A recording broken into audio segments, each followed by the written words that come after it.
హుజూరాబాద్ నియోజకవర్గంలో ప్రారంభించిన రైతు బంధు విజయవంతమైందని, అందుకే ప్రతిష్టాత్మక దళిత బంధును సైతం ఇక్కడి నుంచే ప్రారంభిస్తున్నామన్నారు తెలంగాణ సీఎం కేసీఆర్.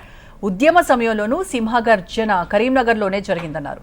తెలంగాణ కల సాకారమైనట్లే ఎస్సీల అభివృద్ధి కూడా జరిగి తీరాలన్నారు. మరో 4 ఏళ్లలో దళిత బంధు పథకం ద్వారా అద్భుత ఫలితాలు వస్తాయన్నారు. దళిత బంధును 100% అమలు చేస్తామన్నారు. హుజూరాబాద్లోని 21,000 ఎస్సీ కుటుంబాలున్నాయన్న కేసీఆర్. నియోజకవర్గంలోని ప్రతి కుటుంబానికి 10 లక్షల చొప్పున ఇస్తామన్నారు. కాంగ్రెస్, బీజేపీ ప్రధానులు ఇలాంటి పథకాన్ని ఎందుకు అమలు చేయలేదన్న కేసీఆర్ తాము చేస్తుంటే కొందరు కావాలని విమర్శలు చేస్తున్నారన్నారు. కరోనాతో పథకం ప్రారంభం ఏడాది ఆలస్యమైందన్న ఆయన, పేదలకు రూపాయి ఇవ్వని పార్టీలు ఆరోపణలు చేయడం విడ్డూరంగా ఉందన్నారు. కొందరికి రాజకీయం ఒక ఆటలా మారిపోయిందన్నారు. దళిత బంధు అందరికీ అమలయ్యాక ప్రభుత్వ ఉద్యోగులకు వర్తింపచేస్తామన్నారు. 15 రోజుల్లో పథకం కోసం మరో 2,000 కోట్లు మంజూరు చేస్తామన్నారు. దళిత బంధు నిధులతో నచ్చిన పని చేసుకోవచ్చని 100% సబ్సిడీతో పథకం అందిస్తున్నామన్నారు. అయితే ఉప ఎన్నికల్లో లబ్ధి కోసమే పథకం తీసుకొస్తున్నారన్న, దళిత బంధు తరహాలోనే బీసీ బంధు, గిరిజన బంధు తీసుకురావాలని బీజేపీ, కాంగ్రెస్ డిమాండ్ చేస్తున్నాయి. ఎన్నికల్లో ఇచ్చిన హామీలను కేసీఆర్ నెరవేర్చాలని డిమాండ్ చేశారు బీజేపీ రాష్ట్ర అధ్యక్షుడు బండి సంజయ్. ఇంటికో ఉద్యోగం, డబుల్ బెడ్రూమ్ ఏమయ్యాయని ప్రశ్నించారు. నిరుద్యోగ భృతి ఎప్పుడు అమలు చేస్తారో చెప్పాలన్నారు. హుజూరాబాద్ ఎన్నికల కోసమే దళిత బంధు పథకం తెచ్చారన్నారు సంజయ్. ఇక మరోవైపు రాజకీయ లబ్ధి కోసమే సీఎం కేసీఆర్ దళిత బంధు తెస్తున్నారని కాంగ్రెస్ సైతం విమర్శిస్తోంది. దళిత బంధు పథకానికి కాంగ్రెస్ పూర్తిగా మద్దతిస్తుందన్నారు పీసీసీ చీఫ్ రేవంత్. ఎస్టీ కుటుంబాలకు కూడా 10 లక్షలు ఇవ్వాలని ఆయన డిమాండ్ చేశారు. హుజూరాబాద్లో కేసీఆర్ అన్ని అబద్ధాలే మాట్లాడారని, ఇదే చివరి రాజకీయ ప్రసంగంగా భావిస్తున్నానన్నారు రేవంత్. తక్షణం దళిత బంధుపై అసెంబ్లీలో చర్చించాలన్నారు. ఇదే విషయంపై ఈరోజు ప్రైమ్ డిబేట్లో డిస్కస్ చేద్దాం. రైట్, దళిత బంధు పథకం హుజూరాబాద్ ఎన్నికల స్టంటేనా? దీనిపైన ప్రతిపక్షాలు ఎందుకు మండిపడుతున్నాయి? సో దళిత బంధు ఉప ఎన్నిక తర్వాత కూడా కంటిన్యూ చేస్తారా? దీనిపైనే ఈరోజు డిబేట్ చేస్తున్నాము. డిబేట్లో పార్టిసిపేట్ చేస్తున్నారు సిరిసిల్ల రాజయ్య గారు, కాంగ్రెస్ మాజీ ఎంపీ. నమస్కారం అండి రాజయ్య గారు. జూలకంటి రంగారెడ్డి గారు, సిపిఎం మాజీ ఎమ్మెల్యే. నమస్కారం రంగారెడ్డి గారు. అండ్ మనతో జూమ్లో జాయిన్ అవుతున్నారు క్రిషాంక్, టీఆర్ఎస్ అధికార ప్రతినిధి.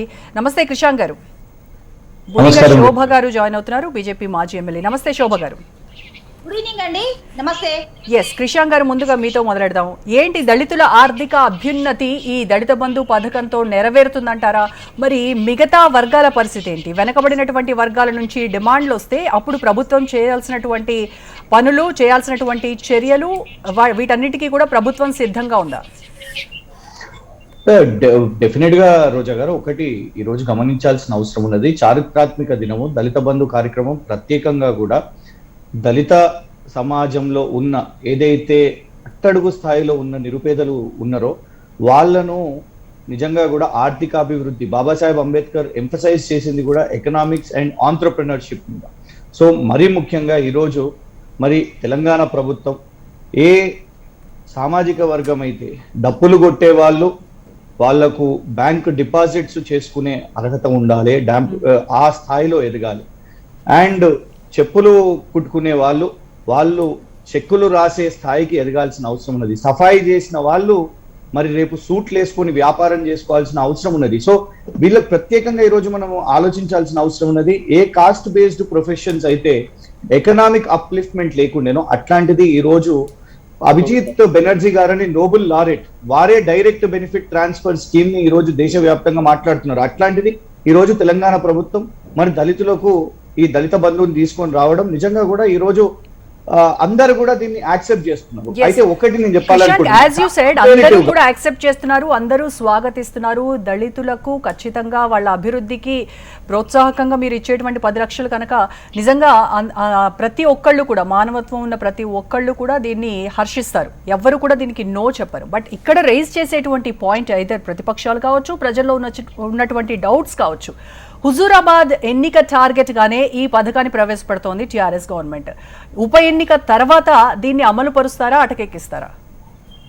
ఒకటి నంబర్ 1, ఇది బడ్జెట్ లో అనౌన్స్ చేసినప్పుడు హుజూరాబాద్ ఎన్నిక వస్తుందని కూడా ఎవరు కలగనలేదు రోజంగా. ఇప్పుడు కూడా హుజూరాబాద్ ఎన్నిక ఎవరు వస్తుందో అది కేంద్ర ఎన్నికల కమిషన్ కో లేకుంటే కేంద్రంలో ఉన్న పార్టీ భారతీయ జనతా పార్టీ వాళ్ళకి తెలిసి ఉంటుంది. లేకపోతే అదైతే లేదు. ఎందుకంటే ఎలక్షన్ పోస్ట్ పోన్ అయింది కానీ దళిత బంధు లాంచ్ అయితే పోస్ట్ పోన్ కాలేదు కదా రోజా గారు. ప్రతిపక్షాల్లో ఉన్న వాళ్ళు చెప్పాల్సిన అజెండా ఏం చెప్తారు అని అంటే వాళ్ళకి అక్కడ ఓట్లు పడాలన్నా లేకుంటే రాష్ట్ర వ్యాప్తంగా ఏదైనా రాజకీయాలు చేయాలన్నా కూడా వాళ్ళు ఇట్లాంటి స్టేట్మెంట్ ఇస్తారు. 100% from the day of launch, ఇవాళ కానివ్వండి, ఈవెన్ గతంలో కూడా బడ్జెట్ లో అనౌన్స్ అయినప్పుడు కూడా ఇది రాష్ట్ర వ్యాప్తంగా జరిగి తీరుతుంది అని చెప్తున్నారు. ఇది పైలట్ ప్రాజెక్ట్ రాకముందే ఇవాళ ప్రతిపక్షాల వాళ్ళు ఒకవైపు అంటే అనుమానాలు రైజ్ చేయడానికి కూడా కారణాలు లేకపోలేదు కదా. గతంలో ప్రభుత్వాలు ఇచ్చినటువంటి దళితుల కోసం ఇచ్చినటువంటి హామీలు, ప్రామిస్లు అవన్నీ ఏమైనాయి? ఎందుకో ఇప్పుడు రైతు బంధులో ఖచ్చితంగా దళిత రైతులకు కూడా వస్తున్నది. ఆర్ ఓవర్సీస్ ఫెలోషిప్ 20 లక్షలు వర్తిస్తున్నది. కేవలం దళితులకు ఇచ్చినటువంటి హామీల గురించి మాట్లాడదాం క్రిషాంక్ కాసేపు. నేను అదే మాట్లాడుతున్నాను. అందులో ఈవెన్ అంటే దళిత్స్ గా ఒకవైపు గురుకుల పాఠశాలలు కానివ్వండి, గురుకుల పాఠశాలలు పెంచుకున్నారు. అంటే ఖచ్చితంగా అవన్నీ కూడా జరుగుతూ ఉన్నాయి. మూడెకరాల భూమి పరిస్థితి ఏంటి? దాని గురించి చాలా స్పష్టంగా ముఖ్యమంత్రి గారు ఎప్పుడో కూడా చెప్పిండ్రు, అసెంబ్లీలో సమాధానం చేసారు. మళ్ళీ ఒకసారి కూడా మీకు గుర్తు చేయాలనుకుంటున్నాను. ఎందుకంటే అఖిలపక్ష సమావేశంలో కమ్యూనిస్ట్ పార్టీస్ ఉన్నప్పుడు కూడా వాళ్ళు రేజ్ చేసినప్పుడు దానికి చాలా క్లియర్ సమాధానం ఇవ్వడం జరిగింది. ఏ విధంగా అయితే ఈ రోజు 10 times ల్యాండ్ ప్రైస్ పెరిగింది. ల్యాండ్ ప్రైస్ పెరిగిన కారణం వల్ల దాన్ని నిజంగా మరి ఇచ్చిన తర్వాత ఒక రైతులకు ఇవ్వడం జరిగింది, ఒక 6,000 రైతులకు ఇవ్వడం జరిగింది. కంటిన్యూ చేయడానికి ఇబ్బంది అయింది. ఎందుకంటే చాలా మంది కూడా వాళ్ళ భూములను అమ్మే విషయంలోకి వచ్చేసరికి 10 times ప్రైస్ పెరిగేసరికి ఎకనామిక్ ఎక్స్చెకర్ అనేది పడ్డది. అందుకే ఈ రోజు ఈ స్కీమ్ ని తీసుకొని రావడం జరిగింది అని ముఖ్యమంత్రి గారు చాలా స్పష్టంగా చెప్పారు. ఒకటి ఇవాల్వ్ అవుతూ ఉంటది. ఇందులో కూడా ఇవాల్వ్ అవుతున్న క్రమంలో మేము ఫస్ట్ ప్రజాప్రతినిధులతోని, కుల సంఘాలతోని, అధికారులతో సమావేశాలు జరిగాయి. తర్వాత వర్క్ షాప్ జరిగింది, అఖిలపక్ష సమావేశం జరిగింది, ఇవాళ లాంచ్ జరిగింది. సో ఒకటి ఏంటిదంటే పాజిటివ్ వేగా పోవాల్సిన అవసరం ఉన్నది. నేను ఒకటి గుర్తు చేయాలనుకుంటున్నాను రోజు గారు. ఇవాళ చాలా మంది యువత అనేది ఉన్నారు, దళిత యువత. వాళ్లకు ఇవాళ అవకాశాలు, పెట్టుబడులు పెట్టుకునే అవకాశం అనేది వస్తున్నది. కేవలం 3 ఎకరాల భూమి గురించి వీళ్ళు ఎందుకు పిన్ పాయింట్ చేసి మాట్లాడుతున్నారు అంటే యువత అందరూ ఇంకా వ్యవసాయం వైపే ఉన్నారా అనేది ఒకటి మనం ఆలోచించాల్సిన అవసరం ఉంది. వ్యవసాయం దండగాని యువత అనుకుంటున్నారా? ఏమాత్రం కాదండి. వ్యవసాయం చేసే వాళ్ళు వ్యవసాయం చేస్తారు, చదువుకునే వాళ్ళు చదువుకుంటారు, విదేశాలకు పోయి చదువుతున్న దళితులు విదేశాలకు పోతారు. ఎట్ ద సేమ్ టైం కానీ ఇచ్చిన హామీకి కట్టుబడి ఉండాల్సినటువంటి అవసరం లేదా టిఆర్ఎస్ పార్టీకి? క్రిషాంక్, యువత ఆలోచన కాదు, మీ ఆలోచన మీరు బాగా మేధోమదనం చేసే కదా దళితుల అభ్యున్నతికి కృషి చేసి దళితుల పక్షాన ఉండేటువంటి పార్టీ మాది అని చెప్పే కదా దళితుల అభ్యున్నతికి 3 ఎకరాల భూమి అని చెప్పారు. ఆత్మగౌరవం, ఇది దళితుడి ఆత్మగౌరవం అని చెప్పారు కదా. ఒకటి ఆ 3 ఎకరాల భూమి విషయం మీద కూడా ఎప్పుడైతే భూములు కొనుగోలు చేయాలనుకున్నారో ఇవాళ ప్రతి నియోజకవర్గంలో చూడండి వ్యవసాయం పెరిగింది, నీళ్లున్నాయి, విపరీతంగా నీళ్లున్నాయి, 24 గంటల ఉచిత విద్యుత్తు, ఇట్స్ అ గ్రాండ్ సక్సెస్. పెట్టుబడి వ్యవసాయం కోసం రైతు బంధు, ఇవన్నిటికీ కూడా వ్యవసాయం పెరుగుతున్నందున రైతులు నిజంగా కూడా వాళ్ళ భూమిని వాళ్ళు అమ్ముతలేరు. సో వెన్ నో సేల్, వ్యవసాయం చేయగలిగే ఎక్కడనో ఇచ్చేస్తే పాపం అక్కడికి పోయి వ్యవసాయం చేసేటట్టు కాదు కదా. ఊర్లో వాళ్ళకు అవకాశం వచ్చే విధంగా అక్కడ వ్యవసాయం చేసుకునే భూములను ఇవ్వాల్సిన అవసరం ఉన్నది. కానీ అది 10 times ప్రైస్ పెరిగింది. ఆ రియాలిటీని మేము సమాధానం చేసినాం, దానికి సమాధానం చెప్పారు చాలా క్లియర్ గా. ఓకే క్రిషాంక్ గారు, మళ్ళీ మాట్లాడతాను మీతో. రైట్, శోభ గారితో మాట్లాడదాం. శోభ గారు, కావాలని ప్రతిపక్షాలు రాద్ధాంతం చేస్తున్నాయి, ఇది హుజూరాబాద్ ఉప ఎన్నికని దృష్టిలో పెట్టుకొని తెస్తున్నటువంటి పథకం కానే కాదు, ఖచ్చితంగా ఇది మొత్తం రాష్ట్ర వ్యాప్తంగా ఉన్నటువంటి దళితులకు అమలయ్యేటువంటి పథకం అని కరాఖండిగా చెప్తున్నారు టిఆర్ఎస్ వాళ్ళు. నమస్తే అండి, మీకు మీ ఛానల్ వారికి నమస్తే అండి, గుడ్ ఈవినింగ్. నేను తను టిఆర్ఎస్ నాయకుడు మాట్లాడినంత విన్నా, కేసీఆర్ మాట్లాడింది కూడా మేము విన్నాం. తెలంగాణ రాష్ట్రంలో మొట్టమొదటిగా మోసం చేసింది రాష్ట్ర ముఖ్యమంత్రి దళితులని.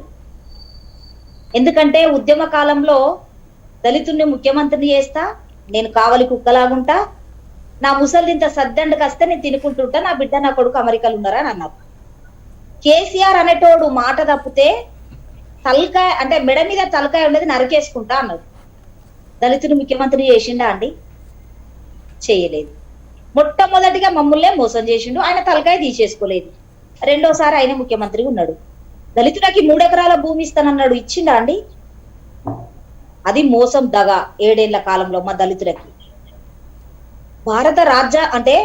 భారతదేశంలో రాజ్యాంగం రాసిన డాక్టర్ బిఆర్ అంబేద్కర్ గారిని మొక్కని మనిషి అంటూ లేరు. ఈ భూమి మీద పుట్టిన మనుషులలో మొక్కని మనిషి అంటూ లేడు.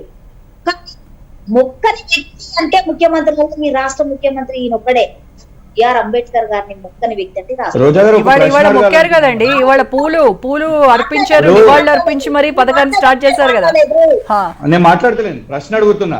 మీరు 5 సంవత్సరాలు ఎమ్మెల్యే ఉన్నారు కదా, దళిత ముఖ్యమంత్రి, రోజా గారు, దళిత ముఖ్యమంత్రి గారు క్రిషాంక్, please. మీరు ఆ రోజు ప్రశ్నించలేదా? క్రిషాంక్ గారు మీరు ఒక్క నిమిషం, తను మొత్తం కంప్లీట్ చేసిన తర్వాత మీరు ఇది ఇంటరప్ట్ చేయండి. ఎస్ శోభ గారు ప్లీజ్. రోజా గారు, నేను ఒక దళిత బిడ్డనండి. నేను 19 సంవత్సరాల తెలంగాణ ఉద్యమంలో పనిచేసిన బిడ్డ. నాకు తెలుసు నేను మోసపోయిన, నా జాతి మోసపోయింది కాబట్టి నేను మాట్లాడాలి. ఏదో మీరు ఇవాళ డిబేట్ కి పిలిస్తే నేను చదివి విని వచ్చిందని కాదండి. నేను నా జాతి కోసం ఫైట్ చేసిన బిడ్డ. నేను మాట్లాడాలి. స్టార్టింగ్ నుంచి కేసీఆర్ మమ్మల్ని ఏ రకంగా మోసం చేస్తున్నారనే విషయం ఈ సమాజానికి తెలియాలి మీ ఛానల్ ద్వారా. మీరు పార్టీలో ఉన్నప్పుడు అడిగారండి శోభ గారు? పార్టీలో ఉన్నప్పుడు తప్పకుండా అడిగినా. అంబేద్కర్ గారికి పూలమాల వేస్తలేరు సార్, మీరు వెయ్యాలి. చాంబర్ కు పోయి కంట తడి పెట్టిందాన్ని నేను ఏడిసినా, నేను బాధపడ్డా. అంబేద్కర్ రాసిన రాజ్యాంగంలో మనం అందరం ఉన్నాం సార్, మా జాతి ఎందుకు బాధ పెడుతున్నట్టుగా అనిపిస్తుంది అని తన చాంబర్ లో పోయి నేను ఏడ్చుకుంటా బాధపడుకుంటూ వచ్చిన రోజులు ఎన్నో ఉన్నాయి. అక్కడ రికార్డు తన సీసీ కెమెరాలలో ఉంటది, కానీ అది చూపించారు. ఎందుకంటే వాళ్ళది కదా, చూపించారు. ఈ రోజు పూజ చేశారు కదండి బిఆర్ అంబేద్కర్ పటానికి పూలు.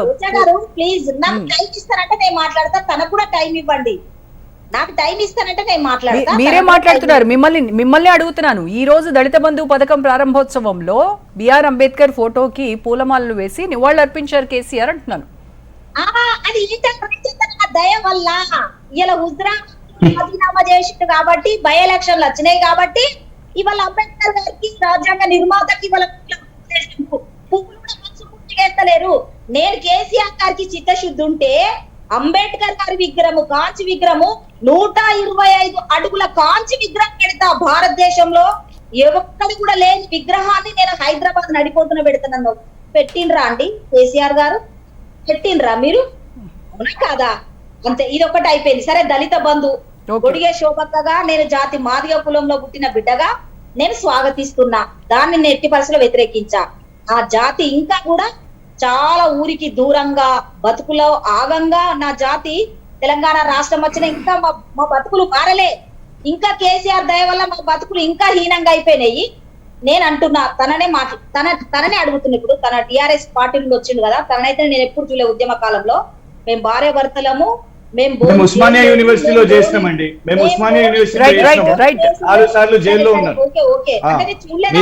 మీకు అవకాశం వచ్చింది, ఎమ్మెల్యే అయ్యారు. మీకంటే అవకాశం వచ్చింది ఎమ్మెల్యే. అందుకే నేను కూడా దళితున్నే. నా మీద 180 కేసులు ఉండే, నేను కూడా జైలుకు పోయినాను లేండి. నేను కూడా దళితున్నే. లేదు, ఇది సమస్య నాది వారిది కాదు కదా, సమస్య మీది నాది కాదు. దళితుల గురించి ఇట్లాంటి అవకాశం వచ్చినప్పుడు దళితులకు మాట్లాడండి. మీరేం చేశారు మీరు చెప్పుకోగలిగితే చెప్పండి, కానీ నా గురించి మీ గురించి మనం భజన చేసుకోవడానికి కాదు కదా. మీకు అవకాశం వచ్చింది, మీరు ఎమ్మెల్యే. శోభ గారు ప్లీజ్ దయచేసి మీరు చెప్పాలనుకున్నా చెప్పండి. తన భజన అన్నది కాబట్టి నేను మాట్లాడుకుంటుంటే బెటర్ కదా, తననే వాయిస్ ఇవ్వమనండి. నన్ను భజన అన్నాడు కదా, ఒక ఎక్స్ఎమ్మెల్యేని పట్టుకొని ఒక మహిళను పట్టుకొని నేను భజన చేసేదానిలా ఉన్నాడా? నీ కేసీఆర్ భజన చేస్తాడు హుజరాబాద్ లో. ఈ కేసీఆర్ దయచేసి శోభ గారు ప్లీజ్. శోభ గారు 5 సంవత్సరాలు ఎమ్మెల్యే ఉన్నప్పుడు మీకు దళిత ముఖ్యమంత్రి. శోభ గారు దయచేసి please confine to the topic please. KCR Ku బిడ్డని మోసం చేసిండు. నీ కేసీఆర్ 1200 మంది విద్యార్థుల బలిదానాలు కొన్నాడు. ఇది 5 సంవత్సరాలు ఎమ్మెల్యే కుర్చీలో కూర్చున్నప్పుడు తెలియలేదు కదా మీకు? రాలేదు నీ కేసీఆర్. 5 సంవత్సరాలు శోభ గారు రాజకీయ అవకాశం ఇచ్చినప్పుడు గుర్తు రాలేదు. ఎంతమందికి ఉద్యోగాలు ఇచ్చిండు చెప్పమని కేసీఆర్. మీ నరేంద్ర మోదీ ఏమి ఇచ్చిండు? శోభ గారు ప్లీజ్ దయచేసి ఒక్క నిమిషం వినండి. నా వాయిస్ వినబడుతుందా మీకు? శోభ గారు వీళ్ళు కేవలం గొడవ చేయడానికే వచ్చారు. శోభ గారు ప్లీజ్ కేవలం గొడవ చేయాలి. మీకు బీజేపీ ఎక్కడ ఆమె ఇష్టం వచ్చినట్టు మాట్లాడు. క్రిషాంక్ గారు ప్లీజ్ దయచేసి ఒక్క నిమిషం మీరు ఆగండి. శోభ గారు సబ్జెక్ట్ మాట్లాడకుండా ఆయన నాకు క్షమాపణ చెప్పి నేను మాట్లాడుతున్నాను. రోజా గారు సమస్య లేదు. మీరిద్దరు ఒక్క నిమిషం అది కరెక్ట్ కాదు. ఒక్క నిమిషం మీకు శోభా గారు ప్లీజ్ మీరు ఒక్కసారి వినండి, దయచేసి వినండి. దళిత బంధు అనేది దళితులకు చాలా ఉపయోగకరమైనటువంటి పథకం. ఇది రాష్ట్ర వ్యాప్తంగా అమలు అవుతుందా అన్నటువంటి అనుమానాలు ఉన్నటువంటి నేపథ్యంలో బీజేపీ ఎలా చూస్తోంది ఈ దళిత బంధు పథకాన్ని? దీని గురించి దయచేసి మాట్లాడదాం. దయచేసి అనకండి ప్లీజ్, మీరు దయచేసి అనకండి. ఒక మహిళగా తనను భజన అనే పదాన్ని తప్ప చెప్తున్నా చెప్తలేడా? ఫస్ట్ ఆయన కమ్యూనిటీ ఇప్పుడు డైరెక్ట్ గా నా గురించి మాట్లాడినప్పుడు నేను ఖచ్చితంగా రెస్పాండ్ కావాలి. మీ చర్చ కమ్యూనిటీ మాదిగా అని చెప్తానా? తన కమ్యూనిటీ ఏందో చెప్పమానండి. నేను దళితుణ్ణి నేను ఉపకులాల దళితులలో 89 కులాలు, మీ కులం ఏంటో చెప్పండి. ఓహో, అయితే ఇప్పుడు మాలమాదిగా చర్చ చేయాలని ప్రయత్నం చేస్తున్నారా? మీరు మాలమాదిగ గురించి అడుగుతున్నారా ఇక్కడ కూర్చొని? రైట్ రైట్ ఓకే శోభ గారు ప్రశాంత్ గారు స్టూడియోలో పెద్దలు కూర్చొని ఉన్నారు, దయచేసి వాళ్ళని కూడా ఒకసారి ఆమె క్వశ్చన్ ఏంటిది? ప్లీజ్ మళ్ళీ మాట్లాడతారు మీతో ప్రశాంత్ గారు, శోభ గారు. మీరు భజన చేసుకునేది కరెక్టా? మీరు మీ గురించి నా గురించి కాదు కదా చర్చ. ఒక్క నిమిషం శోభ గారు ప్లీజ్ ఒక్క నిమిషం ఆగండి. సో రాజయ్య గారు మళ్ళీ మాట్లాడతారు మీ ఇద్దరితో, దయచేసి ప్లీజ్. నా గురించి మాట్లాడాల్సిన అవసరం లేదు ఇక్కడ, నా గురించి మాట్లాడాల్సిన అవసరం లేదు. దళిత బంధు టైం వేస్ట్ చేయాలని వస్తే శోభ గారు కేసీఆర్ మోసం చేసే చెప్పిన నేను నాకు తప్పనుకుంటే నేను మాట్లాడి వారికి రాజయ్య గారితో మాట్లాడదాం. రాజయ్య గారు, దళిత బంధు దేశంలోనే అత్యద్భుత పథకం అని అంటున్నారు కేసీఆర్. అంటే మరి అట్లా అంత అత్యద్భుత పథకాన్ని ఎందుకు విపక్షాలు రాద్ధాంతం చేస్తున్నాయి దానిపైన? నమస్కారం అండి. ఒక చక్కటి అవకాశం డిబేట్లో ఇప్పుడు నలుగురం కూర్చున్నాం, పెద్ద అవకాశం. లక్షలాది మంది వేలాది మంది మన అభిప్రాయాలు వింటూ ఉంటారు కాబట్టి ఆ పథకం మీద మంచి ఏంది చెడేంది, ఏ రకమైన చెడు ఏ రకమైన మంచి, అది ఏం చేయబోతుంది అనే విషయాలు మాత్రమే మనం మాట్లాడుకుంటే మంచుకుంటే మా సహోదరులే, మనం అందరం దళిత జాతుల నుంచి వచ్చినటువంటి వాళ్ళని, పేద వర్గాల నుంచి వచ్చినటువంటి వాళ్ళని మన అభిప్రాయం చెప్పాలి. నెంబర్ 1 వీళ్ళందరూ విజ్ఞప్తి చేస్తున్నా. రెండోది ఏమంటున్నా అంటే దళిత బంధు అనేది హుజూరాబాద్ ఎన్నికలను దృష్టి పెట్టుకొని ప్రకటించుండు అనేది స్పష్టమైనటువంటి విషయం. అది చీమకాలంత మెదడున్నోని కూడా అది అర్థమవుతూ ఉన్నది అనే మాట వాస్తవం.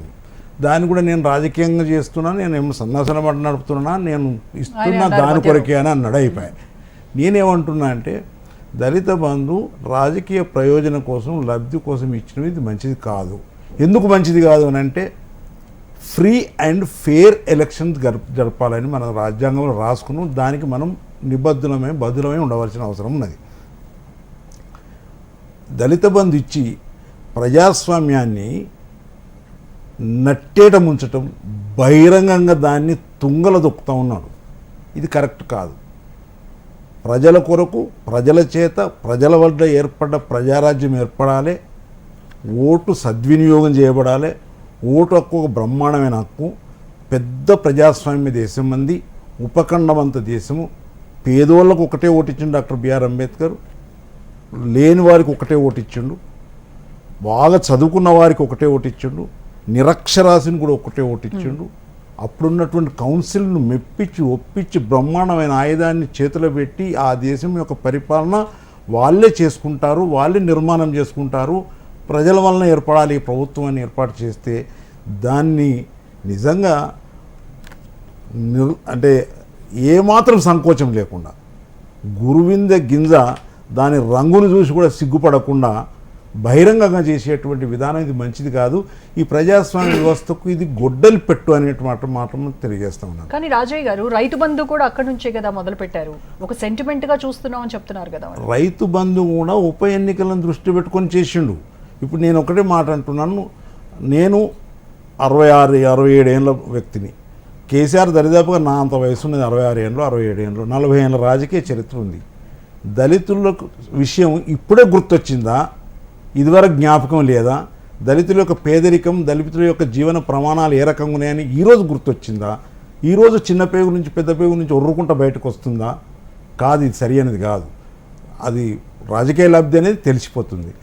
ఇంకా పోతే మాటలు చెప్తా ఉంటే నిజంగా కూడా అన్ని అబద్ధాలు. ఉద్యమం పీరియడ్లో మాటలు చెప్తే నేను దాన్ని లైట్గా తీసుకుంటాం. ఇలా ప్రభుత్వ అధినేత అయి ఉండి, ఒక ముఖ్యమంత్రి అయి ఉండి, ఆయన మాట శాసనం కావాల్సినటువంటి దశలో ఉండి ఇలాంటివి చేయటం సరైనది కాదు అని అంటున్నాను. ఇక మోసం చేస్తున్నాను చిన్నపిల్లగాడి కాడ నుంచి ప్రతి ఒక్కరు చెప్తున్నారు. నేను ఒక్కనే ప్రతిపక్ష నాయకుడిని నేను చెప్పటం కాదు, ప్రతిపక్షాలు గగ్గోలు పెడుతున్నాను కాదు, సామాన్య పౌరులు కూడా అంటున్నారు ఇది నిజంగానే దీని కొరకే పెట్టిండు కదా అని ఆయన అంటాడు, అందరూ అంటున్నారు. ఇది ఇట్లా పెట్టకూడదు అనేది రెండోది. మూడోది ఏమంటున్నానంటే పోయినసారి 3 ఎకరాల భూమి ఇస్తా అన్నాడు. 3 ఎకరాలు అంటే కనీసం వేసుకుంటే 10 లక్షలు 30 లక్షలు. 30 లక్షలు మరుగు చేయడానికి ఈ 10 లక్షలు ముందుకు తీసుకొచ్చినట్టు ఒక వాదన జరుగుతూ ఉంది. ఇది నిజం కూడా నిజానికి దగ్గరకు కూడా ఉన్నది ఈ మాట. నేనంటున్నాను మీరు ఇచ్చిన వాగ్దానమే 3 ఎకరాల భూమిని కొనియండి. ఈరోజు మా సహోదరులు చెప్తా ఉన్నారు భూమి దొరుకుతలేదని. ఈయన ప్రకటించినప్పుడే నేను 30 సంవత్సరాల ఉద్యోగ జీవితంలో నేర్చుకొని తెలుసుకున్నది ఏంటంటే, ఒక ఊర్లో నేను పోయి సర్వే చేసిన, ఒక ఎక్స్ఎంపీగా పోయి సర్వే చేసిన. ఈ ఊర్లో భూమి ఎంత ఉన్నది, దళితులకు భూమి ఎంత ఉన్నది, ఈ దళితులకు కనుక 3 ఎకరాల చొప్పున కొనియాలంటే ఎంత కొనియాలి? 800 ఎకరాలు కొనియాలి. ఆ ఊళ్ళో ఉన్నది 2400 ఎకరాలు.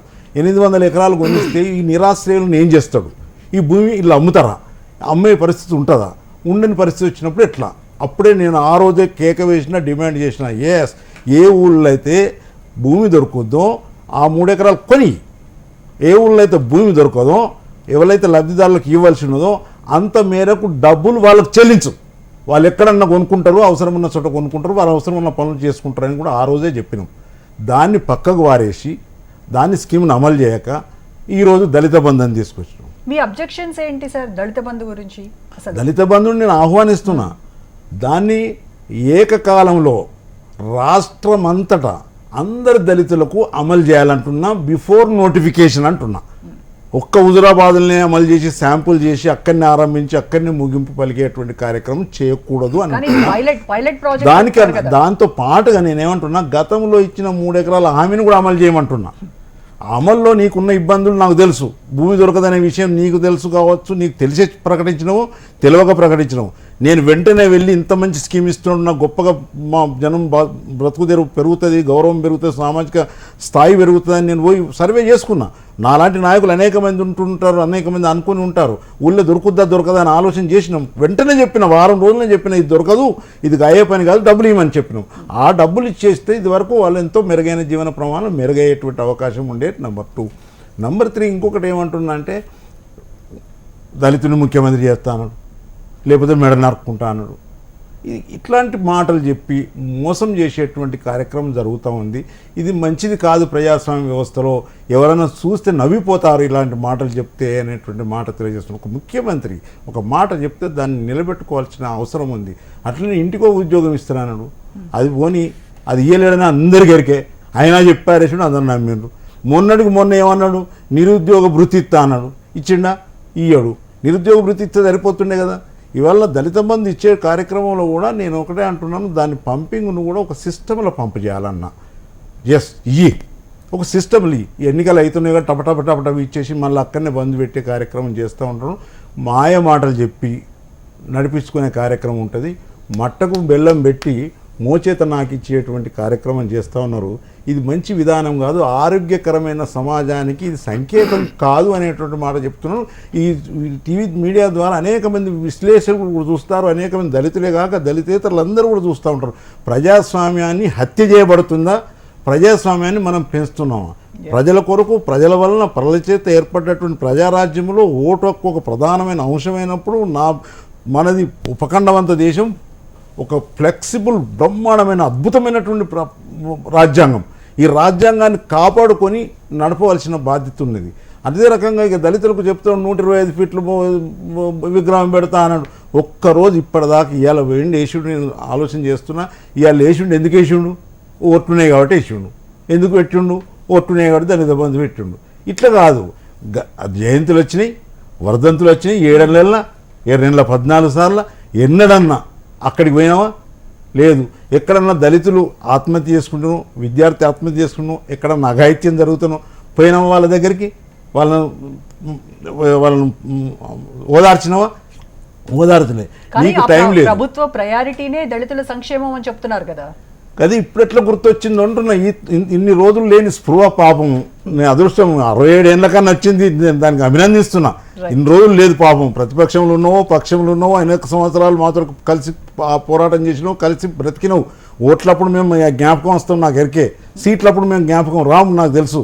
ఇవాళ నేను ఇంకోటి కూడా అంటున్నా, మీకు దళితుల మీద కనుక ప్రేమ ఉంటే, ఒక్క నిమిషం, మీకు దళితుల కనుక మీద ప్రేమ కనుక ఉంటే, హుజురాబాద్లో 45,000 దళిత ఓట్స్ ఉన్నాయి. ఎందుకు ఒక దళితుని పెట్టి గెలిపియవు? అక్కడ గెలిపించచ్చు కదా, ఒక సంకేతం ఇవ్వచ్చు కదా జాతికి. ఎస్, నీ రిజర్వేషనే కాకుండా బిడ్డ, రిజర్వేషన్కు అదనంగా కూడా ఒక సీట్ ఇస్తుందని చెప్పచ్చు. దీన్ని ఏమంటారంటే స్పెషల్ కాంపోనెంట్ ప్లాన్ అంటారు. Special component plan. నాకు ఇచ్చే 7 రిజర్వేషన్ కాకుండా 14% ఇటు ఇచ్చే ఎస్సీ ఎస్టీలకు ఇచ్చే రిజర్వేషన్ కాకుండా other than that, beyond that కనుక ఇచ్చినట్టు ఏది ఉంటే అది స్పెషల్ ప్యాకేజ్ అంటారు. Special package. ఈవెన్ మేము స్కీములలో ఎస్సీ కాంపోనెంట్ స్కీములు ఉన్నాయి కదా, మనం దళితుల కోసం సబ్ ప్లాన్ తీసుకొచ్చినాం, చట్టం చేసినాం. ఉత్తగా బిచ్చమిష్టని ప్రయత్నం చేయలేదు, చట్టం చేసినాం. ఆ చట్టాన్ని అమలు చేయమని అన్నాం. నేనేమన్నా అంటే ఆ చట్టం అమలు చేసుకుంటూ కూడా ఇంకా విజ్ఞులైనటువంటి వాళ్ళు ప్లానింగ్ కమిషన్ వాళ్ళు ఏం చెప్పిందంటే, ఆయన 6 మెట్ల మీద ఉంటాడు ఎస్సీ, ఇంకొక ఆయన 25 మెట్ల మీద ఉంటాడు. 6 మెట్ల ఆయనకు ఒక సపోర్ట్, ఎకనామిక్ సపోర్ట్ స్కీమ్ ఇస్తే ఆయన 7వ మెట్టుకు ఎక్కుతాడు, 8వ మెట్టుకు ఎక్కుతాడు. కానీ 25వ ఆయన మళ్ళీ 30కి ఎక్కుతాడు. 30కి ఎక్కితే అంతరం ఏదైతే ఉంటుందో ఈ ఇద్దరి మధ్యలో ఉన్నటువంటి అంతరం తగ్గది, నేరో డౌన్ కాదు. ఈ నేరో డౌన్ను తగ్గించాలి అంటే ఏం చేయాలి అని ఆలోచన చేసిందంటే, ఒక స్పెషల్ డోస్ ఇవ్వాలి ఎస్సీలకు అదనంగా. వాళ్ళ పాపులేషన్ ప్రకారం ఇచ్చేది ఇచ్చుకుంటూ ఇంకొక స్పెషల్ డోస్ ఇస్తే జంప్స్ ఎక్కువ దొరుకుతాయి. జంప్స్ ఎక్కువ దొరికితే 25కు సమీపంగానో 16కో 12కో 14కో ఎదిగే అవకాశం ఉంటుందని స్పెషల్ డోస్ పెట్టమను. నువ్వు స్పెషల్ డోస్ పెట్టవు, సబ్ ప్లాన్ అమలు చేయవు. మీకు ఇదే చెప్తున్నా, ఈ రోజు చెప్తున్నా, మీరు అందరు జ్ఞాపకం చేసుకొని అర్థం చేసుకొని, ఇప్పుడు 7 ఏళ్ళ కాలంలో ఎస్సీ కార్పొరేషన్ ప్రత్యేకమైన కార్పొరేషన్ పెట్టి దళితులకు ఒక కార్యక్రమం ఇవ్వాలని అడిగినాం. ఉన్నది కార్పొరేషన్లో ఇవ్వలకన్నా యువకులకు, నిరుద్యోగ యువకులకు ఏమన్నా ఉద్యోగం పని ఇచ్చావా? ఏదన్నా స్కీమ్ ఇచ్చావా? దాన్ని మొత్తం మూసిపడవేసి దాని గురించే పట్టించుకోకుండా ఇలా సడన్గా ఈ కార్యక్రమం తీసుకొని వచ్చినామంటే ఇది కేవలం లబ్ధి కోసం చేస్తే, ఈ లబ్ధి నిజంగా కూడా కొద్ది రోజుల తర్వాత అది ప్రమాదము. మా శ్రీహరన్న కూడా చెప్తున్నాడు, విజ్ఞుడు కాబట్టి ఆలోచించు. మేము పులి మీద సవారీ చేస్తాను, ఏన్నో పడుతుంది, దిగితే మాత్రం పులి కొరుకుతుందని అన్నాడు. ఆ దిశ వస్తుంది కాబట్టి ఆయన ఆలోచన చేయాలి. ఇది ఏకకాలంలో అన్ని కుటుంబాలకు దళితులందరికీ ఇస్తే మాత్రం ఏం కాదు, కానీ కొందరికి ఇచ్చి కానీ కొందరికి ఎగ్గొడితే మాత్రం దీనిలో వచ్చేటువంటి పరిణామాలకు బాధ్యత వహించవలసి ఉంటుంది. నేను దాన్ని ఆహ్వానిస్తున్నాను, తప్పకుండా నువ్వు చెయ్యాలి. దానిలో మెరుగైనటువంటి ఫలితం వచ్చడానికి ప్రణాళిక కూడా ఉండాలి. ఊరికే వెదజల్లుతానికి ప్రయత్నం చేయకు. వెదజల్లుడు కూడా ఒక సిస్టమేటిక్గా వెదజల్లాలి. ఇవన్నీ వ్యవసాయదారుడు కూడా వ్యవసాయం చేసుకుంటే ఎట్లా పడితే దానిలో మొక్కలు వెదజల్లిరాడు, ఒక పద్ధతి ప్రకారం మొక్కలు పెట్టుకుంటూ పోతాడు, అది మొలిచేటట్టు చేసుకుంటాడు, దాని తర్వాత సేద్యం చేసుకుంటాడు. చెప్పినట్టుగా ఒక పద్ధతి ప్రకారంగా చేయమని అంటున్నారు. అంటే ఒక సపోర్టింగ్ సిస్టమ్ కూడా పెట్టి దళితుడికి 10 లక్షలు ఇస్తున్నారు. అందరు కూడా దానికి ఎవరు కూడా అడ్డు చెప్పేటువంటి ఇది లేదు. అలాంటప్పుడు అది కరెక్ట్గా చేరుతుంది, వాళ్ళకి కరెక్ట్గా ఉపయోగపడుతుంది. ఈ మానిటరింగ్ కానీ ఇది కానీ, పైగా ఇప్పుడు అందరూ అంటున్నట్టుగా ఇది ఎన్నికల స్టంట్గానే చూస్తుందా మీ పార్టీ కూడా? ఇప్పుడు కేసీఆర్ గారు అధికారంలోకి వచ్చి 7 సంవత్సరాలు అయింది. తెలంగాణ రాష్ట్రం ఏర్పడి కూడా 7 సంవత్సరాలు. తెలంగాణ సమగ్రంగా అభివృద్ధి అవుతుంది, అన్ని సామాజిక వర్గాల్లో అభివృద్ధి అవుతారు, బంగారు తెలంగాణగా మారుస్తామని చెప్పారు. సరే, 7 సంవత్సరాల తర్వాతనైనా దళితుల విషయంలో ప్రత్యేకంగా ఆయనకు ఒక ఆలోచన వచ్చి దళిత బంధు పేరుతోటి 10 లక్షల రూపాయలు నగదు ఇవ్వటానికి వాళ్ళు ఒక నిర్ణయం తీసుకున్నారు. రాష్ట్ర ముఖ్యమంత్రి ఒక నిర్ణయం తీసుకునేటప్పుడు ఆయన మొత్తం రాష్ట్రంలో ఉన్నటువంటి పరిస్థితులు ఏంది, ఉన్న సామాజిక వర్గాలు ఏంది, మనకున్న బడ్జెట్ ఏంది, మనం ఎంతవరకు చేయగలుగుతాం అనేటువంటి ఒక శాస్త్రీయమైన ఆలోచనతో పోవాలి. అది లేదు. సరే, ఇప్పుడు దళితులకు 10 లక్షల రూపాయలు ఇస్తాననేటువంటి విషయంలో సిపిఎం పార్టీగా మేము స్వాగతిస్తున్నాం. అయితే మీరు మొత్తం రాష్ట్రంలో ఉన్నటువంటి దళిత కుటుంబాలకు మీరు అందించాలి. కేవలం హుజురాబాదో లేకపోతే ఏంటంటే వాసాల మర్రి ఆయన దత్తత తీసుకున్న ఊరికే ముఖ్యమంత్రి కాదు కదా, మొత్తం రాష్ట్రానికి ముఖ్యమంత్రి. మొత్తం దళిత కుటుంబాలకు ఇవ్వాలంటే సుమారు 2 లక్షల కోట్ల రూపాయల బడ్జెట్ కావాలి. ఇప్పుడు 18-19 లక్షల కుటుంబాలు ఉంటాయనేది ఒక అంచనా. అరువులైనటువంటి వాళ్ళు 15-16 లక్షల కుటుంబాలు ఉండొచ్చు. వీళ్ళందరికీ 10 లక్షల మట్టి ఇవ్వాలంటే ఒక సంవత్సరం బడ్జెట్ మొత్తం ఇవ్వాలి. మరి అది సాధ్యమవుతుందా అనేటువంటిది చాలా మందిలో ఉన్నటువంటి అనుమానం. మీరు ఇస్తున్నటువంటి 10 లక్షల రూపాయలు కూడా వాళ్ళు ఏ పద్ధతిలో దాన్ని వాడుకోవాలి? ఆ 10 లక్షల రూపాయలతోటే వీళ్ళు ఆర్థికంగా బలపడతారని చెప్తున్నారు. మీరు ఎట్లా బలపడతారు? వాళ్ళు ఏ రకంగా ఆదాయం సంపాదించుకోగలుగుతారు? ఒక్క నియోజకవర్గంలోని వాళ్ళందరికీ ఇస్తే ఒక్క నియోజకవర్గంలో ఏ రకమైన వ్యాపారాలు పెట్టుకోవాలి, ఏం చేయాలి, ఇవన్నీ కూడా ఒక ఆలోచన దానికి ఉన్నటువంటి మార్కెటింగ్ ఇది కూడా చూసుకోవాలి. కాబట్టి ఏంటంటే ఆ 10 లక్షల రూపాయలు ఏ విధంగా ఖర్చు పెట్టాలనో అర్థం కాక అవన్నీ కూడా అటు ఇటు ఖర్చు పెట్టుకుంటే తర్వాత మేము ఇచ్చాం వాళ్ళే ఉపయోగించుకోలేదని చెప్పేసి బదనాంగా అవటానికి తప్ప మరొకటి కాదు. సరే, ఏదున్నా 10 లక్షల రూపాయలు ఇచ్చేదాన్ని మేము అభినందిస్తున్నాం, స్వాగతిస్తున్నాం. అది దుర్వినియోగం కాకుండా సక్రమైనటువంటి పద్ధతుల్లో దాన్ని ఖర్చు పెట్టడానికి, వాడుకోవటానికి ఎట్లా మీరు ఉపయోగిస్తారో మీ ప్రభుత్వ యంత్రాంగం అంతా దానికి కావాల్సిన సహకారం అనేది అందించాలి. ముఖ్యంగా ఏంటంటే 3 ఎకరాల భూమి ఇస్తా అన్నారు మీరు. 3 ఎకరాల భూమి ఇస్తా అన్నప్పుడు ఎవరైనా వ్యతిరేకించారా? దళితులకు 3 ఎకరాల భూమి ఇస్తానంటే ఏ ప్రతిపక్ష పార్టీ కానీ ఏ ఒక్కరు కూడా వ్యతిరేకించలేదు. ఎందుకంటే రాష్ట్రంలో అత్యధిక పేదరికంతో మిగతా సామాజిక వర్గాల కంటే దళితులు ఉన్నారు. ఎవ్వరు దాన్ని కాదనటానికి వీల్లేదు. వాళ్లకు ఎకరము, 2 ఎకరాలు, 3 ఎకరాలు భూమి ఇచ్చినట్టయితే ఆ భూమి మీద పంటలు పండించుకోవటానికి వాళ్ళు సహకరించినట్టయితే వాళ్ళు కూరగాయలు పండించుకొని, పంటలు పండించుకొని, గేదెలు సాదుకొని వాళ్ళ కాళ్ళ మీద వాళ్ళు బతకడానికి అవకాశం ఉంటుంది. 3 ఎకరాలు ఇప్పుడు ఇవ్వాలంటే దగ్గర దగ్గర 50-60 లక్షలు కావాలి. మేము ఒకటి చెప్పాము ఆయనకు, మా పార్టీ నుంచి వాళ్ళు లెటర్ ఇచ్చింది, అయ్యా నువ్వు డబ్బులు పెట్టి కొనవలసిన పనిలే. నువ్వు రంగారావు గారు భూ కమిటీ వేశారు ఉమ్మడి రాష్ట్రంలో. రంగారావు గారి భూ కమిటీ వాళ్ళ సిఫారసులు ఏంటంటే భూమి చాలా వరకు అన్యాక్రాంతమైంది, దళితులకు ఇచ్చినటువంటి భూములు వేరే వాళ్ళ చేతుల్లో పోయినాయి అనేక పేర్లతోటి ఏదన్నా కానివ్వండి. అట్లాగనే వృధాగా ఉన్న భూములు కూడా 1,00,000 ఎకరాలు ఉంది. తెలంగాణ రాష్ట్రంలో ఉన్న భూములన్నీ సర్వే చేయించండి. వృధాగా ఉన్న భూములేంటి, ప్రభుత్వ భూములేంటి, అన్యాక్రాంతమైన భూములేంటి, ఆ భూములన్నీ బయటికి తీసి వాళ్ళకి ఎకరము 2 ఎకరాలు ఇస్తే వాళ్ళు వ్యవసాయం చేసుకోవడానికి కరెంటు, లోన్లు ఇటువంటి ఇచ్చినట్టయితే వాళ్ళు ఆర్థికంగా బలపడటానికి అవకాశం ఉంటుందని చెప్పి కోనేరు రంగారావు గారి యొక్క కమిటీ, భూ కమిటీ సిఫారసులు చేసింది ఉమ్మడి రాష్ట్రంలోనే. వాళ్ళు గుట్ట దాఖలు చేశారు, వీళ్ళు చేశారు. మేము దాన్ని అమలు చేయమని చెప్పాం. ఆ పున్నయ్య గారి కమిషన్ ఉంది. అసమానతలు పెరిగిపోతా ఉన్నాయి, వివక్షత పెరిగిపోతా ఉంది. ఈ వివక్షత కానీ అసమానతలు తగ్గాలంటే మీరు ఈ 22 సలహాలు ఇచ్చారు వాళ్ళు, 22 అంశాలు పున్నయ్య గారి కమిషన్లో చెప్పడం జరిగింది. దాన్ని బుట్ట దాఖలు చేశారు. పున్నయ్య గారు ఇచ్చింది బుట్ట దాఖలే, రంగారావు గారు ఇచ్చింది బుట్ట దాఖలే. దీంతో పాటు ఏంటంటే ఎస్సీ ఎస్టీ వాళ్ళ యొక్క సంక్షేమం కొరకు, వాళ్ళ అభివృద్ధి కావటం కొరకు సప్లాన్ నిధులు ఉన్నాయి. ఆ సప్లాన్ నిధులు కూడా దారి మళ్లిస్తారనే ఉద్దేశంతో దారి మళ్లించకుండా ఉండటం కొరకు చట్టం తీసుకురావడం జరిగింది. నేను కూడా ఎమ్మెల్యేగా ఉన్నాను, దాని విషయంలో ఫైట్ చేసాం. మా పార్టీ పెద్ద ఎత్తున పోరాటం చేయడం అనేది జరిగింది. చట్టం ఉన్నప్పటికీ కూడా ఇప్పటికీ 7 సంవత్సరాల కాలంలో 86,000 కోట్ల రూపాయలు ఎస్టీలకు కేటాయించారు. దీంట్లో ఖర్చు పెట్టిందంట 55,000 కోట్లు. అంటే మిగతా డబ్బు మొత్తం కూడా పక్కదారి పట్టింది. ఎస్టీలకు కేటాయించింది 57,000 కోట్లు, ఖర్చు పెట్టిందంట 34,000 కోట్లు.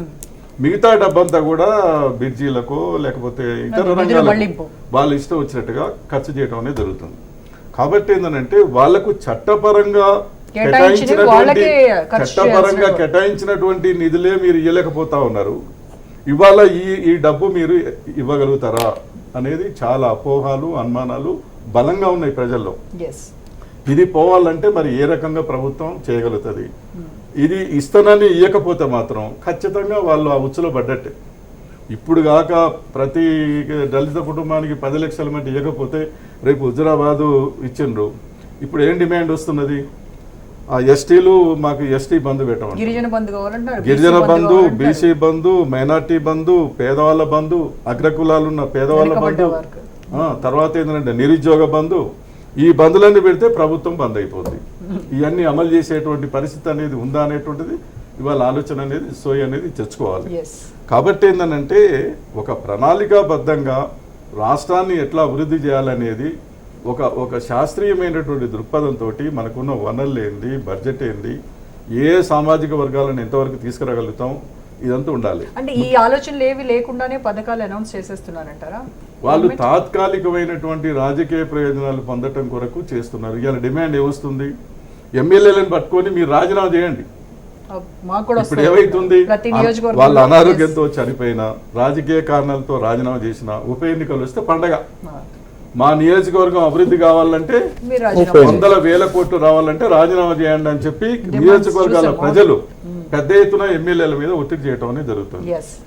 అంటే ఇది ఎటు దారి తీస్తుంది అనేది అర్థమవుతా ఉంది. ఒక అంటే అనిశ్చితి ఉప వాతావరణం ఎన్నికలు వస్తే తప్ప లేకపోతే నియోజకవర్గాలు బాగుపడవా అనేటువంటిది వస్తుంది. రెండోది, విద్య మీద నువ్వు ఎంత ఖర్చు చేస్తున్నావు?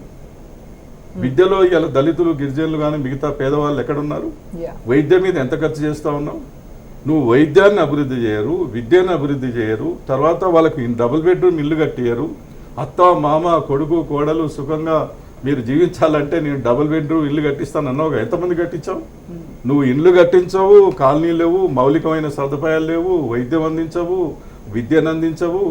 మరి ఇవన్నీ కూడా చేయకుండా మీరు ఇటువంటి స్కీములను తీస్తారు, మంచిదే. అదే సమూలంగా వాళ్ళు ఎదగడానికి కావాల్సినటువంటి ఒక సమగ్ర ప్రణాళికను ఇప్పుడు రూపొందించాల్సిన వాళ్ళ కాళ్ళ మీద వాళ్ళు బతకటానికి కావాల్సినటువంటి స్కీములు ఉండాలి. అదే చేపలు ఇవ్వడం కాదు, చేపలు పట్టడం నేర్పిస్తే చాలు వాళ్ళకి. ఒక్కరోజు చేపల బిర్యానీ తినిపిస్తే సరిపోదు, చేపలు పట్టుకోవడం పట్టుకొని అనేది నేర్పిస్తే వాడు వాళ్ళు- తినాలి, Yes. అమ్ముకొని బతకాలి. Yes, yes, right. కాబట్టి ఏంటంటే ఆ పద్ధతుల్లో ప్రభుత్వ యొక్క విధానాలు ఉంటే అది అందరు కూడా హర్షిస్తారు.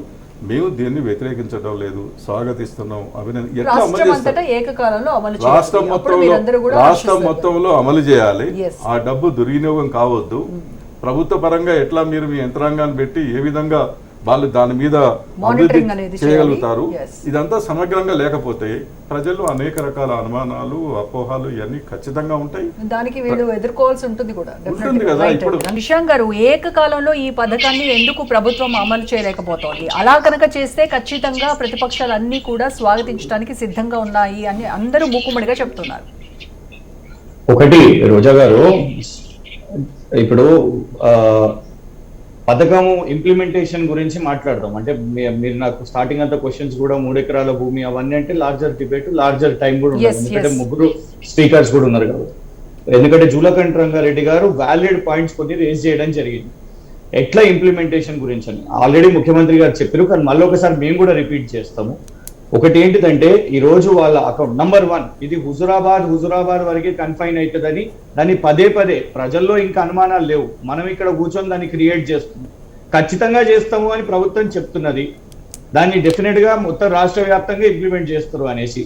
కానీ లాంచ్ కాకముందు నుంచే, ఇవాళ లాంచ్ అయింది కానీ దీనికంటే ముందు నుంచే అనుమానాలు, దీనికంటే ముందు నుంచే అయ్యో దీన్ని చెయ్యరు కావచ్చు, ఇతర నియోజకవర్గాల్లో చెయ్యరు కావచ్చు అని. కనీసం at least you have to give some time for the government. ఇంకొకటి చాలా క్లియర్ గా హుజురాబాద్ అనేది పైలట్ ప్రాజెక్ట్ అని మళ్ళీ రిపీట్ చేస్తున్నాం. ప్రతి ఒక్క బెనిఫిషియరీ అకౌంట్ లో ట్రాన్స్ఫర్ అయ్యి అమౌంట్ అక్కడ ఫ్రీజ్ అయి ఉంటుంది. ఫ్రీజ్ అయిన తర్వాత ఈ బెనిఫిషియరీ ఏం వృత్తి చేపట్టాలనుకుంటున్నారు, ఒకటి నంబర్ 1 చాలా క్లియర్ గా ఎక్స్ప్లెయిన్ చేశారు. వాళ్ళకు ఆల్రెడీ ఏమన్నా ఎక్స్పీరియన్స్ ఉందా, లేదు ఎక్స్పీరియన్స్ లేకపోతే వారికి ఆ ట్రైనింగ్ కూడా ఉంటుంది ఆ డిపార్ట్మెంట్ కి ఆర్టీఏతోనే అనుసంధానం చేయడానికి. ఇప్పుడు ఉదాహరణకు సూపర్ మార్కెట్ పెట్టాలనుకుంటున్నారు అనుకుంటే ఎవరన్నా ఒక 10 మంది కలిసి ఆ సూపర్ మార్కెట్ పెట్టాలనుకుంటే ఒక మోర్ కంపెనీతోని, ఒక స్పెన్సర్స్ కంపెనీతోని, అట్లాంటి కంపెనీతోని ఒక ఫ్రాంచైజీ ఇప్పించే విధంగా కూడా ఎన్నో నిర్ణయాలు ఉన్నాయి. ఒకటి నేను చెప్పాలనుకుంటున్నా, లబ్ధిదారులకు ఆల్రెడీ ఒక శాంపుల్ ఇద్దరిని ఊరి నుంచి తీసుకోవడం జరిగింది కదా, వాళ్ళని రిసోర్స్ పర్సన్స్ గా వాళ్ళు వెళ్ళి గ్రామాల్లో ఎక్స్ప్లెయిన్ చేయడానికి వాళ్లకు 47 వృత్తుల లిస్ట్ ఇవ్వడం జరిగింది రోజా గారు. ఆ 47 వృత్తుల్లో అర్బన్, రూరల్, సెమీ రూరల్ ఈ 3 కూడా డిఫైన్ చేయడం జరిగింది. కానీ అట్లా అని వాళ్ళు కేవలం అర్బన్ లోనే పెట్టుకోవాలి, రూరల్ ఉన్న వాళ్ళు రూరల్ లోనే పెట్టుకోవాలి కానీ కాదు. ఇది పూర్తి స్వేచ్ఛ, పూర్తి లిబర్టీ ఉన్నది. మీరు హైదరాబాద్ లో వ్యాపారం చేయాలనుకున్నా, మీరు వరంగల్లో చేయాలనుకున్నా, ఎక్కడ చేయాలన్నా కూడా చేసుకోవచ్చు. ఓకే, సో ఇట్లాంటి ఒక ట్రైనింగ్ సిస్టమ్ కూడా ఉంది. వాళ్ళకు బార్ కోడ్ కూడా ఇస్తారు. ఆ బార్ కోడ్ ద్వారా, ఎందుకంటే ఇది డిజిటల్ కాబట్టి అకౌంట్ ద్వారా వాళ్లకు మళ్ళీ అందులోనే రెవెన్యూ జనరేట్ అయ్యే విధంగా నిజంగా ప్రాఫిట్ వస్తుందా, లాసెస్ వస్తున్నాయా అనేది కూడా చూసే విధానం అనేది ఇది ఉన్నది. కృష్ణన్ గారు, అయితే దీనికంటూ ఒక సెపరేట్ వెబ్సైట్ ఏమైనా ఉందా? దీనిలో లబ్ధిదారులు ఎవరు, అంతకు ముందు ఏం చేసేవాళ్ళు, ఈ 10 లక్షలతో వాళ్ళు ఏం చేస్తున్నారు, ఆ తర్వాత ఓ 6 మంత్స్ తర్వాత ఒక మానిటరింగ్ చేసేసి ఇదిగో ఈ దళిత బంధు పథకం ద్వారా వీళ్ళు ఇది సాధించారు అనేటువంటిది మాలాంటి వాళ్ళు వెళ్ళి చూడడానికైనా కూడా కావాలి కదా ఇన్ఫర్మేషన్. లేదు, ఖచ్చితంగా ఒక పోర్టల్ ఇస్ బీయింగ్ మేడ్. ఇవాళ ఒక కొన్ని కుటుంబాలకు 15 కుటుంబాలకు ఇవ్వడం జరిగింది. కానీ మిగతా అన్ని కుటుంబాలకు ఇచ్చిన తర్వాత కూడా ఆ బెనిఫిషియరీస్ విషయం మీద, ఎందుకంటే మొన్న కూడా కొన్ని లిస్టులు జరిగినాయి అనేది కొందరబడి రాజకీయ పార్టీ వాళ్ళు ఏదో ధర్నాలు ఇవి ప్రయత్నం చేశారు. కానీ ద పాయింట్ ఇస్ యాక్చువల్లీ ఎలాంటి లిస్టు కూడా జరగలేదు. సర్వే, సమగ్ర కుటుంబ సర్వేలో ఆల్రెడీ ఒక లిస్ట్ ఉన్నది. అది మినహా ఇంకొందరు కూడా లేటెస్ట్ ఫ్యామిలీస్, కొందరు పెళ్లి చేసుకుంటారు, కొందరు బ్రదర్స్ ఉంటారు, 2 సపరేట్ ఫ్యామిలీస్ గా అవుతాయి.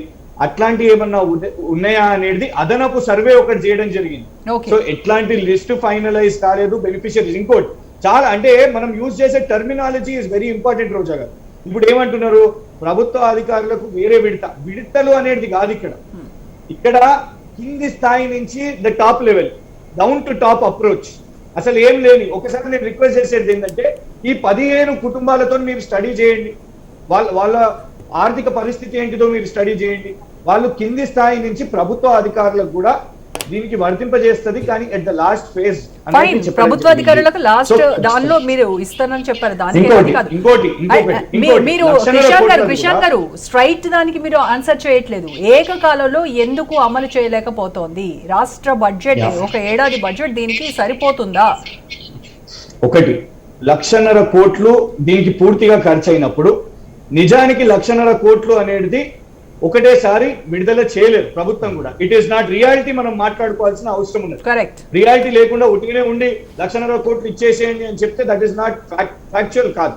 అందుకే పాత పథకాలాగే అయిపోద్ది ఇది కూడా పైలట్ ప్రాజెక్ట్ గా.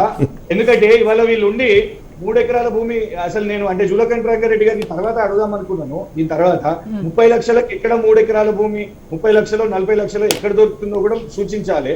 ఎందుకంటే అట్లాంటి పరిస్థితి లేదు. ఇవాళ ధరలు చాలా విపరీతంగా పెరిగింది. సైడ్ పెట్టేశారా దాన్ని? డిఫర్ అయింది. It is not been suspended, it has been deferred కి సస్పెండెడ్. దాన్ని అసెంబ్లీలో చెప్పారు. Anyways coming to the point, మళ్ళా దళిత బంధు విషయం మీద ఒకటి ముఖ్యమంత్రి గారు ఏమని చెప్పారంటే ఇనిషియల్ గా మనం పైలట్ ప్రాజెక్ట్ గా 2000 కోట్లు ఇక్కడ. సో ఇది రాష్ట్ర వ్యాప్తంగా అమలు చేస్తారా? ఒకటి ఇది రాష్ట్ర వ్యాప్తంగా. అదే నేను ఇప్పటికీ నేను ఒక 10-15 సార్లు చెప్పినాను. రోజా ఇంకోటి ఎప్పటికప్పుడు మీరు ఆలోచించండి. ఒక బడ్జెట్ లో షెడ్యూల్ కాస్ట్ కి 20,000 crowns ప్రతిసారి బడ్జెట్ లో అనౌన్స్ అవుతుంటది. ఇక్కడ కూడా బడ్జెట్ అలొకేషన్ అవుతుంది. రేపు 5,000, 10,000 కోట్లు, 20,000 కోట్లు. ఇంకోటి ఇది గ్రోత్ ఇంజన్ కూడా. వీళ్ళ రెవెన్యూ మళ్ళీ it will be helpful for state. Shobha గారు మీరు మాట్లాడండి.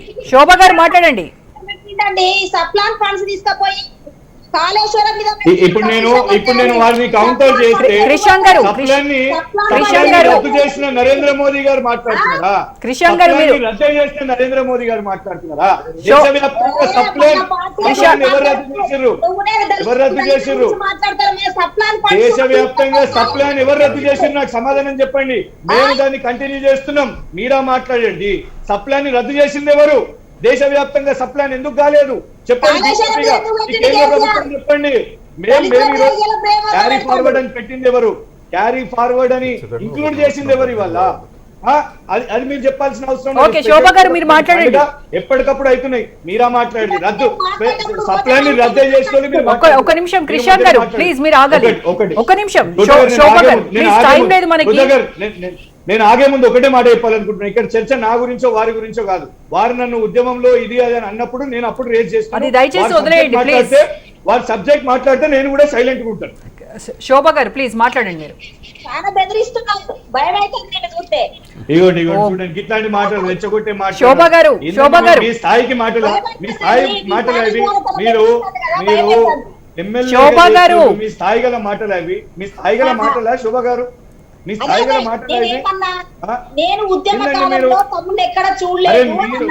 Right please. మీరు టైం వేస్ట్ చేయాలనుకుంటున్నారు. శోభ గారు మనకి 2 minutes మాత్రమే టైం ఉంది. ప్లీజ్ మీరు దయచేసి మాట్లాడండి శోభ గారు. చేతనైతే మీ కేంద్ర ప్రభుత్వాన్ని కూడా కృష్ణ గారు ప్లీజ్ మీరు ఆగండి. శోభ గారు ప్లీజ్ రూపాయి పెట్టమనండి. దళిత బంధు గురించి మాట్లాడండి. ఏం మాట్లాడుతున్నారు? ఎస్ శోభ గారు ప్లీజ్. తన మాట్లాడకుండా నేను మాట్లాడబడతా. ఆయన మాట్లాడరు, మీరు మాట్లాడండి దయచేసి. నేను ఇప్పటికి కూడా ఏమంటున్నా అంటే దళిత బంధువుని మేము స్వాగతిస్తున్నాం. క్యాబినెట్ లో మాట్లాడిన తెల్లవారే నేను మాట్లాడిన 59 కులాలకు రాష్ట్ర వ్యాప్తంగా 119 నియోజకవర్గాలకు హుజురాబాద్ నోటిఫికేషన్ రాకముందే దళిత కుటుంబాల అకౌంట్లలో 10 లక్షల రూపాయలు పడాలని అప్పు అంటున్నా, ఇప్పుడు కూడా డిమాండ్ చేస్తున్నా ఈ రాష్ట్ర ముఖ్యమంత్రి గారిని. తర్వాత దళిత బంధు అనేది చింతమడకల్లో అయితే ఎలాగిచ్చిండో, చింతమడకల ఇంత వివరంగా చెప్పలే. 10 లక్షలు ట్రాక్టరు, హార్వెస్టర్, కార్ ఇచ్చినప్పుడు ఇంత వివరంగా చెప్పలే. ఇవాళ దళిత బంధువు ఇచ్చి 15 మందికే ఇచ్చి వివరంగా చెప్తాడు. నేను ఒక మాట, ఇవాళ 500 కోట్లు మాత్రమే హుజరాబాదు దళితులకి ఇస్తున్నారని మాట్లాడిండు. మరి ఆ నియోజకవర్గానికి, హుజరాబాద్ నియోజకవర్గానికి 2000 కోట్లు కావాలి. మరి ఈ రాష్ట్ర బడ్జెట్ ఎంత? మరి రాష్ట్ర బడ్జెట్ ఇవాళ మొత్తం మాట్లాడే వాళ్ళందరూ తెలుసు, సమాజానికి అంతా కూడా తెలుసు. 1,50,000 కోట్ల బడ్జెట్ తెలంగాణ రాష్ట్ర బడ్జెట్. ఒక హుజరాబాద్ కదా, రాష్ట్ర మొత్తంలో ఇవ్వాలి కదా. రాష్ట్రం 18 రిజర్వేషన్లు ఉన్నాయి కదా, ఒకటి కాంగ్రెస్ పోయినా 17 ఉన్నాయి కదా. అంటే ఇప్పుడు 18 స్థానాలలో, రిజర్వేషన్ స్థానాలలో ఎస్సీల జనాభా ఎక్కువ ఉంటది కదా. 2,000 కోట్లు వేసుకోండి, 2,000 కోట్లు వేసుకున్నాం కానీ లెక్క చేయండి. 2.5 లక్షల కోట్ల రూపాయలు ఇవ్వాలి. మరి ఈయనకున్న బడ్జెట్ ఎంత? 1,50,000 కోట్ల బడ్జెట్. కానీ క్లియర్ గా చెప్పారు, ఈ రోజు మాట్లాడుతూ చాలా క్లియర్ గా చెప్పారు, ఏమి ఆ మాత్రం చేయలేని ముఖ్యమంత్రినా, ఖచ్చితంగా చేసి తీరుతానని చెప్తున్నారు. ఇప్పుడు బడ్జెట్ అంతా కూడా, రాష్ట్ర బడ్జెట్ అంతా కూడా, ఆ బడ్జెట్ లకి వెళ్ళే జీతభత్యాలు, పెన్షన్లు, డెవలప్మెంట్, రైట్